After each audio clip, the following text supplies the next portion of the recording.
یہ سورہ یوسف معاشرے کے بہتری کے اصولوں کی پرورش ہے کہ نہیں؟ اس لیے اللہ نے دوبارہ قرآن میں اتار دیا کہ ایک اصولوں کا مجموعہ تمہیں دے رہا ہوں جیسے سورہ یوسف کہا جاتا ہے. امام حسین کو ہم یاد رکھیں گے تو قربانی کے، انسانیت کے، جانور نما انسانوں کی عادتوں سے ہمیں آشنائی ہوگی، اور انسان کامل نہیں، انسان اکمل سے ہمیں آشنائی ہوگی. وہاں ہم انسان اکمل سے آشنا ہوں گے جسے حسین کہتے ہیں، وہاں جانور نما انسان سے آشنا ہوں گے کہ جسے ہم یزید کہتے ہیں. اور جانور نما انسان کیا کرتے ہیں وہ بھی سامنے آ جائے گا، اور انسان اکمل کیا کرتا ہے وہ بھی سامنے آ جائے گا. تم رو گے، گریا کرو گے، مجلس کرو گے تو حسین کا تذکرہ چلتا رہے گا. سائیں کو دے دیے سائیں گارے سور میں تعریف کندا مسلمان تاں ٻڌايو مذمتار دے مسلمان دی یا تعریف گارے سور لا تحزن لصاحبی بڑی تعریف کندا ہے بھاگا آئینے تے سور.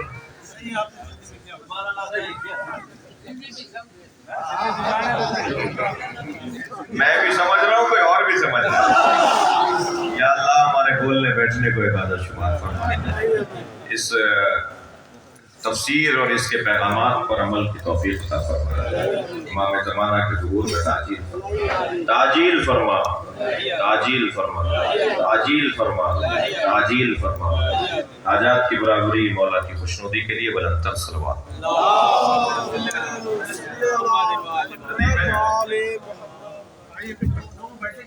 لوگ تھوڑی سی دیر 1 منٹ بیٹھ جائیں اور کھڑے بھی رہ سکتے ہیں. بہرحال قبلہ جو ہے وہ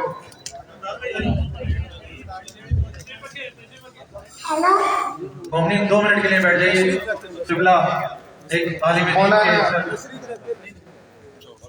دین مولانا قبلہ نعیم صاحب کے سر پہ جو ہے وہ مولانا وسیع حیدر کے مولانا کس کے شاگرد ہیں، مولانا کس مدرسے سے پڑھے ہیں، تھوڑا سا بتائیے. قبلہ مولانا نعیم صاحب خاتم الانبیاء مدرسے کے طالب علم میں سے ایک ہونے والے طالب علم ہیں، اور ماشاءاللہ بہت اچھے خطیب ہیں. ان کا تعلق ہے بنو عاقل سے،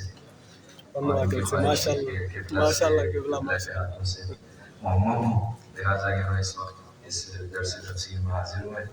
ان کی کامیابی کے لیے، مولانا کی اور اپنی سب کی کامیابی کے لیے آواز بلند صلوات پڑھیں.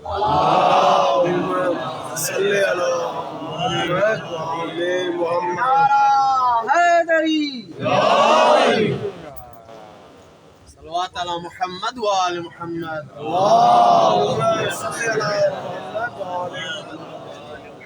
قبلہ کعبہ علامہ سید شہنشاہ حسین نقوی نے معمم کیا مولانا نعیم عباس کو.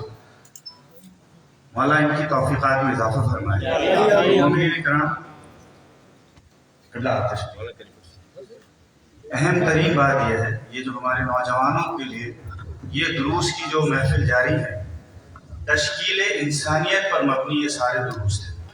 یعنی قرآن جس کا موضوع، جس کا عنوان انسانیت ہے، انسانیت کی تشکیل نو کے دروس ہم نے یہاں پر حاصل کیے. مولا قبلہ شہنشاہ حسین نقوی کی توفیقات میں اضافہ فرمائے. ان کی سرپرستی، ان کی رہنمائی اس قوم کے لیے جو ہے مشعل راہ. برائے صحت و سلامتی علماء حق بلند تر صلوات. صلی اللہ محمد و آل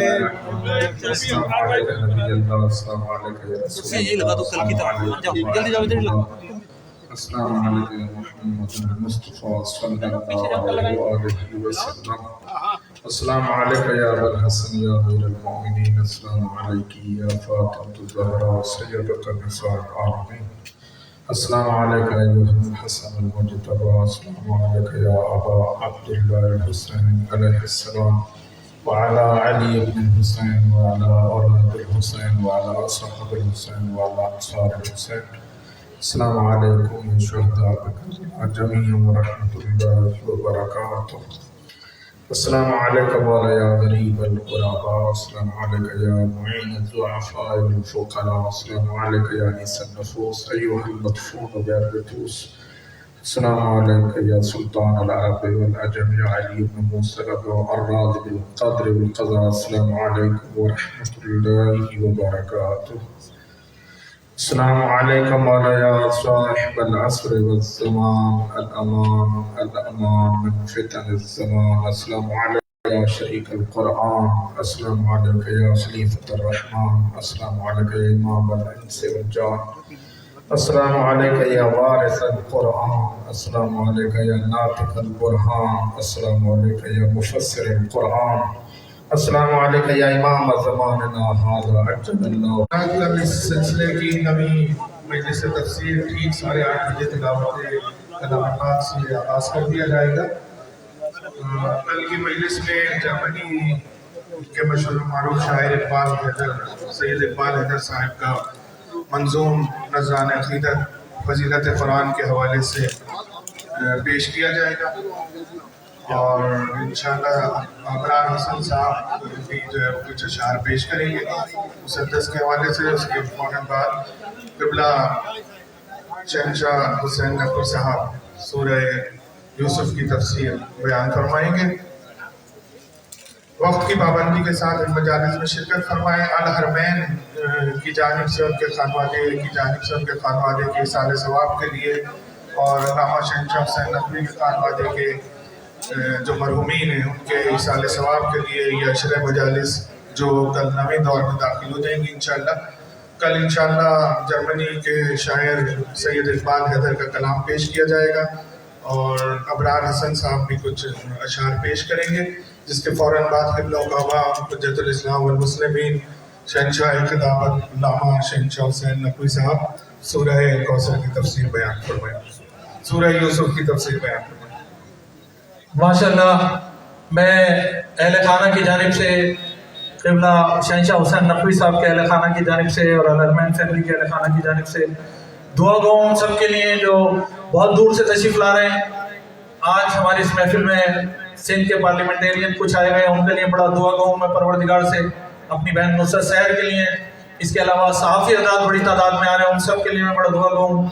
علماء حضرات بہت زیادہ تعداد میں آ رہے ہیں، سب کے نام میں نہیں جانتا، لیکن میں دعا گاؤں پروردگار سے کہ پروردگار ان کی توفیقات میں اضافہ کرے. میں وہ سارے لوگ جو شہر کے کونے کونے سے آ رہے ہیں ان سب کے لیے، بیریا ٹاؤن سے ہمارے امتیاز بھائی اور ان کے ساتھ جتنے لوگ آ رہے ہیں سب کے لیے میں دعا گاؤں کہ پروردگار اس قرآن مجید کے سلسلے میں ان کی نسلوں میں یہ تعلیم قرآن کو عام کر دے. میں بڑے خلوص دل سے دعا کرنا چاہتا ہوں. میرے ایک بھائی عطا بھائی جن کے ساتھ کچھ پریشانیاں ہیں، انہوں نے بار بار پیغام دیا کہ سورہ یوسف کے بعد، تو میں آپ سب سے گزارش کروں گا کہ عطا بھائی کی جو مشکلات ہیں ان کے حل کے لیے بآواز بلند صلوات پڑھ دیجیے گا. اللہم صلی علی محمد. عطا بھائی KDA والے، کل بھی 12 رمضان کو یہ محفل 8:30 بجے شروع ہوگی. ایک بہترین قاری اور ایک بہترین شاعر اہل بیت انشاءاللہ اپنا کلام پیش کریں گے. تفصیل ندیم بھائی کے پاس موجود ہے. اور پھر قبلہ علامہ شہنشاہ حسین نقوی صاحب 9 بجے زیب منبر ہوں گے، اور سورہ یوسف کی آخری آیات کی تلاوت جہاں تک ہم پہنچے وہ کریں گے. اور اس کے بعد پھر سوالات کا سلسلہ ہوگا. پوری دنیا سے لوگ یہ سوالات دیکھ سکتے ہیں، جو بھی پوری دنیا سے لوگ ہیں وہ سوال ہمیں کریں گے تو ہم قبلہ سے آپ کے ڈائریکٹ سوال پوچھ سکیں گے. رمضان کیلنڈر اگر کسی کو چاہیے ہو جس کے اندر فطرے کی تفصیل ہے، جس کے اندر نصاب فطرہ ہے، اعمال ہے، شب قدر ہے، تو ہمارے پاس آ کے یہاں سے لے سکتے ہیں. اگر رمضان کیلنڈر کسی کو چاہیے ہو تو نمبر دیکھو. صادق دیکھو رمضان کیلنڈر اگر جن کو چاہیے ان کو دستیاب کر دیں. خواتین کے لیے مناسب پردے کا اہتمام ہے. جو خواتین اس میں شرکت کرنا چاہیں ہم سے گزارش ہے کہ شرکت کر سکتی ہیں. یہ اس کو کہاں رکھتے ہیں اسے